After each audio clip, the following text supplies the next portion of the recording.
Guys, কয়েকটি কাজ মেনে চললে আপনি অনেক ভালো থাকবেন।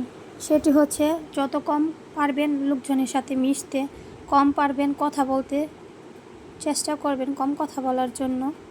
মানুষের সাথে যেখানে আপনার মূল্য নেই সেখানে আপনি যাবেন না। যে আপনি কথায় কথায় ছোট করে তাদের সাথেও মিশবেন না। যতটা পারবেন ইগনোর করে চলার চেষ্টা করবেন। আর নিজে পারলে কিছু একটা করার চেষ্টা করুন। সারাক্ষণ নিজেকে ব্যস্ত রাখার চেষ্টা করুন। বাচ্চাকে সময় দিন। সংসারের প্রতি মনোযোগী হন। স্বামী যদি আপনাকে মূল্যায়ন করবেন। যতটুকু আপনাকে করে ঠিক অতটুকুই করবেন। বেশি আধিক্যতা দেখাতে যাবেন না। বেশি আধিক্যতা দেখাতে গেলে হয়তো আপনার ঘাড়ে উঠে বসে নাচবে, ঠিক আছে?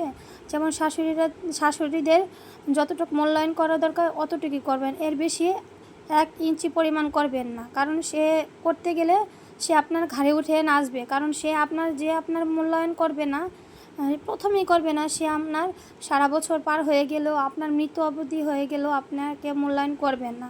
আর নিজেকে যতটা সস্তা বানানো বন্ধ করুন। কারণ নিজে যতটা মানুষের সাথে মিশবেন তত মানুষ আপনাকে সস্তা মনে করবে, ঠিক আছে? বিশেষ করে শ্বশুরবাড়ির লোকগুলা, এদের সাথে কথা বলতে গেলে একটু ভেবেচিন্তে কথা বলবেন, কম কথা বলার চেষ্টা করবেন। তো ভিডিওটি ভালো লাগলে অবশ্যই লাইক, শেয়ার, কমেন্টস করবেন। আল্লাহ হাফেজ।